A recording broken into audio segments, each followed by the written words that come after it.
Bedazzled is often brushed off as a lightweight comedy remake, but that simple label misses what's really going on beneath the surface. Under the goofy wishes and exaggerated transformations is a surprisingly deliberate and carefully engineered structure that most viewers never stop to notice. The movie's fragmented feel wasn't a mistake or a byproduct of chaos behind the scenes. It was intentional.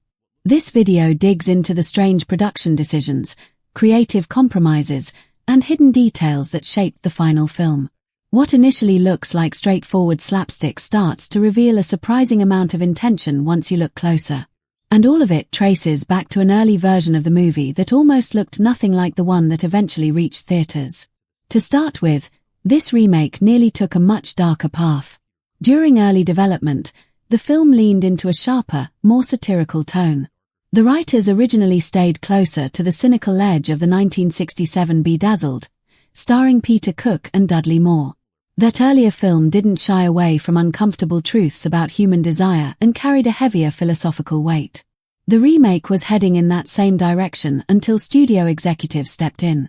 Studio feedback pushed the project toward a broader, more accessible style of comedy.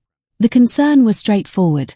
Mainstream audiences in the year 2000 weren't necessarily looking for a fantasy comedy packed with heavy satire. As a result, sharper jokes were softened, and the focus shifted toward physical humor and visual gags. Entertainment became the priority, with philosophy taking a backseat. What ultimately emerged was a careful compromise. The moral core of the original story remained, but the delivery became lighter and more forgiving. Director Harold Ramos managed to strike a balance that respected the source material without turning off casual viewers, which explains why the finished film feels both silly and unexpectedly thoughtful at the same time. The casting of the lead role was another crucial decision, because this movie needed more than just a funny actor. The structure of the story placed an unusual burden on its star. Each wish required rapid shifts into completely different personas, all with distinct physicality, voices, and emotional tones. Very few actors at the time could pull that off while maintaining consistent comedic timing. Brendan Fraser turned out to be exactly what the production needed.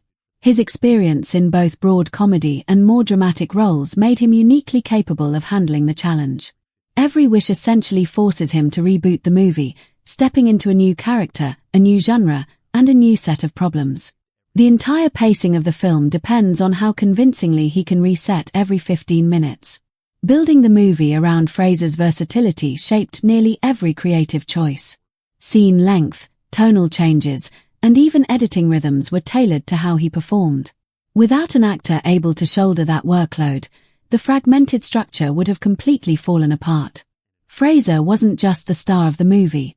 He was the engine that kept it running. The portrayal of the devil also took an unconventional turn.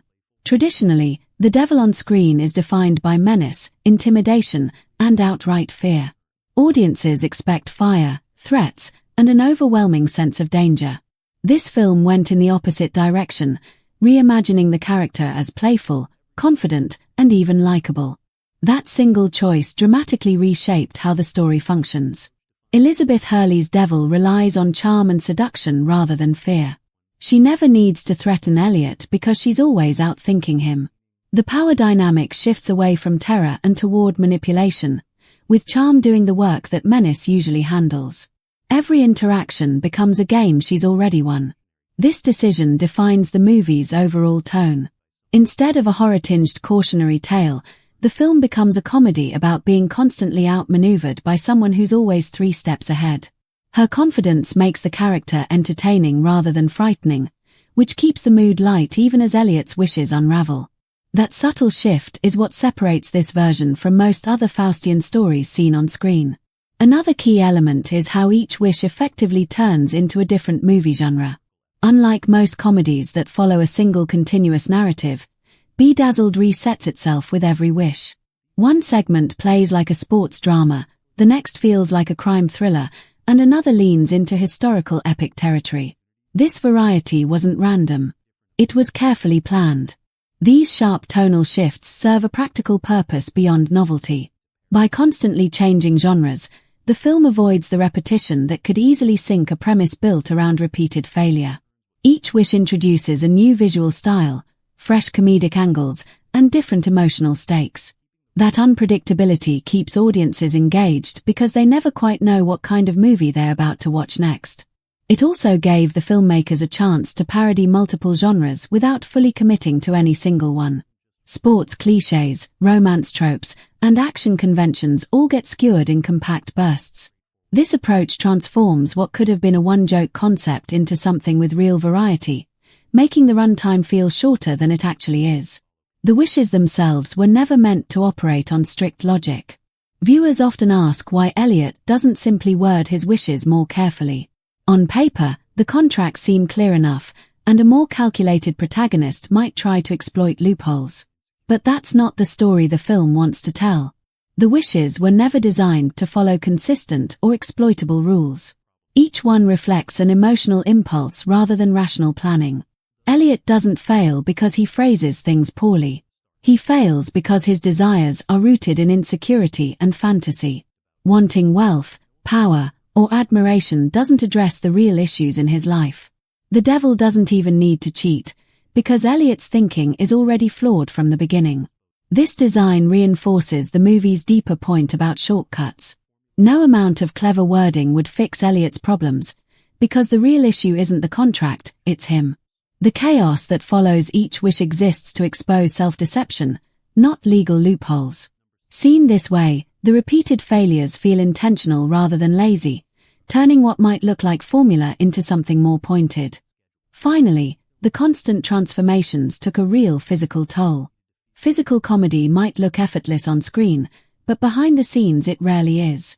For the lead actor, this film required non-stop character switching that went far beyond costume changes.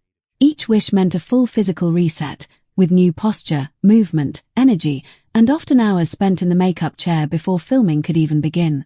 The schedule allowed very little recovery time between transformations. Production moved quickly to support the ambitious structure, forcing rapid jumps between personas. Maintaining precise comedic timing while exhausted added another layer of difficulty. Comedy demands accuracy, and accuracy requires endurance that few performers can sustain. This strain quietly shaped the film's rhythm. Scenes were scheduled around transformation demands, and managing energy levels became a production priority. What audiences experience as fast-paced comedy is actually the result of careful planning designed to keep the lead performer functioning at peak capacity. The exhaustion never shows on screen, but it influenced nearly every behind-the-scenes scheduling decision during production.